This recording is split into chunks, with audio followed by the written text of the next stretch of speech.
हमारे देश में एक नई चर्चा शुरू हो गई है कि लोकसभा और विधानसभा चुनाव एक साथ होंगे। एक राष्ट्र, एक चुनाव।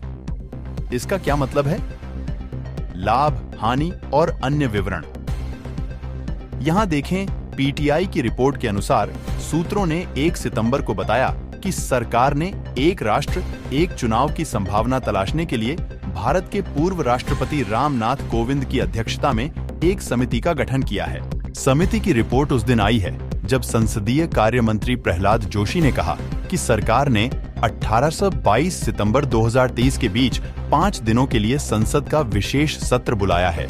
घोषणा में विशेष सत्र के पीछे के एजेंडे पर कोई आधिकारिक शब्द नहीं था, जो G20 शिखर सम्मेलन के कुछ दिनों बाद आयोजित किया जाएगा। प्रहलाद जोशी ने एक्स, पूर्व में ट्विटर पर कहा, अमृतकाल के बीच संसद में सार्थक चर्चा और बहस की उम्मीद है। घोषणा के बाद से 5 दिवसीय विशेष सत्र के संभावित एजेंडे पर अटकलें तेज हो गई हैं। समाचार एजेंसी ANI की रिपोर्ट के अनुसार जिन एजेंडा आइटमों पर अटकलें लगाई जा रही थीं, उनमें से एक वर्तमान संसद को भंग करना और समय से पहले लोकसभा चुनावों की घोषणा करना था, जबकि कुछ राजनीतिक हलके इस बात पर भी विचार कर रहे हैं कि क्या यह ऑन नेशन, वन इलेक्शन के इर्द गिर्द घूमेगा।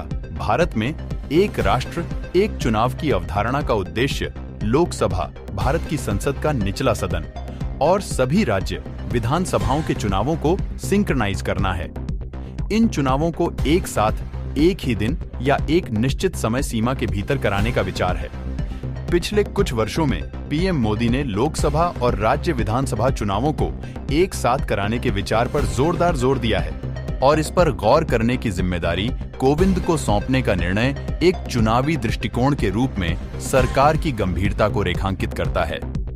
इस साल नवंबर या दिसंबर में 5 राज्यों में विधानसभा चुनाव होने हैं, जिसके बाद लोकसभा चुनाव होंगे, जो मई-जून 2024 में आयोजित होने की संभावना है। हालांकि सरकार के हालिया कदमों ने आम चुनावों और कुछ राज्य चुनावों को आगे बढ़ाने की संभावना को खोल दिया है, जो लोकसभा चुनाव के बाद और उसके साथ निर्धारित हैं, जैसा कि पीटीआई द्वारा रिपोर्ट किया गया है। एक राष्ट्र, एक चुनाव के फायदे।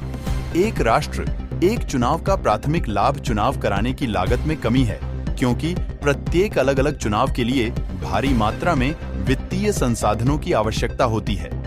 एक साथ चुनाव होने से प्रशासनिक और सुरक्षा बलों पर बोझ कम होगा, जो अन्यथा कई बार चुनाव कर्तव्यों में लगे होते हैं।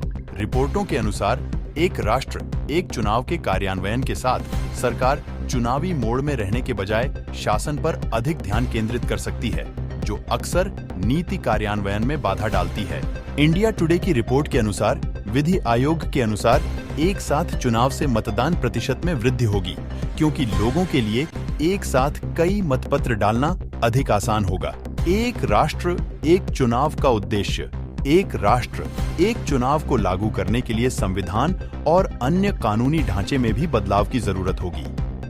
एक राष्ट्र, एक चुनाव के लिए संवैधानिक संशोधन की आवश्यकता होगी और फिर इसे राज्य विधानसभाओं में ले जाना होगा। यह कोई नई अवधारणा नहीं है, जो 1950 और 60 के दशक में 4 बार हो चुकी है।